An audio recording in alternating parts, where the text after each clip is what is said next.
He was in base camp, recovering from his wounds.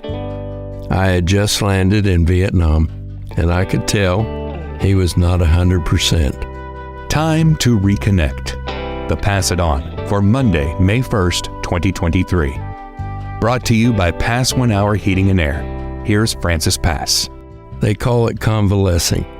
That's a fancy way of saying he was on light duty as he healed.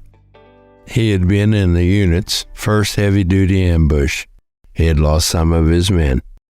It happened about a month before I arrived, so I couldn't relate to any of that stuff.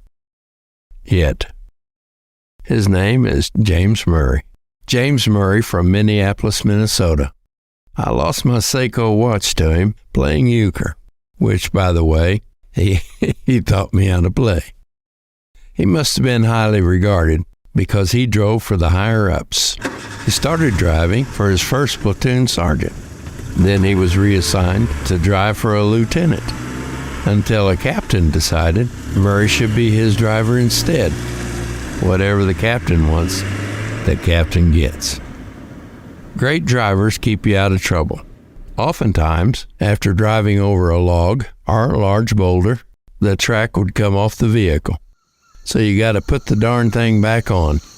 And that's not easy, because you're exposed in the jungle. After I completed jungle training, I was sent out to the boonies and never saw Murray again, until the fateful day a few years ago when he walked into our Army reunion. He was wearing his uniform from Vietnam, which to my surprise still fit. Lucky booger. After the reunion, we went over to Murray's house, met his wonderful family, and enjoyed a few of his homegrown tomatoes. He loves tomatoes. Murray eats them for breakfast, lunch, and dinner. A few days ago, my phone rang, and on the other end of the line was a familiar voice. It was good old James Murray.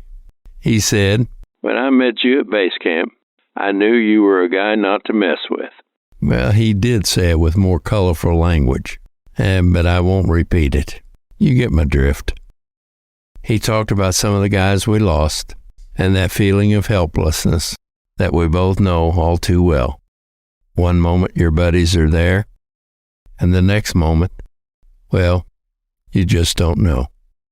Everything happened so fast.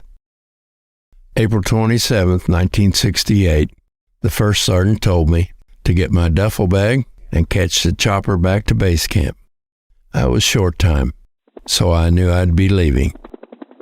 I can't explain the feeling of being on that dang chopper, knowing I was leaving my guys behind. A part of me actually didn't want to leave. That may sound crazy, but I just wanted to be a good soldier. I went home, got married, and was on my honeymoon on May 13th when I got word that our unit back in Vietnam was ambushed, and I wasn't there. We lost 5 men then, and I wasn't there. It still bothers me to this day. Murray doesn't know if he'll make it to the reunion this year, but I hope he does. I sure could use a little reconnection to a time long ago.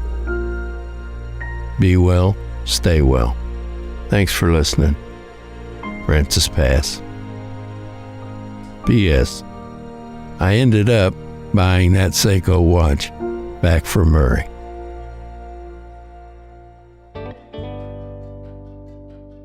You've been listening to Pass It On, brought to you by Pass 1 Hour Heating and Air. Always on time or you don't pay a dime.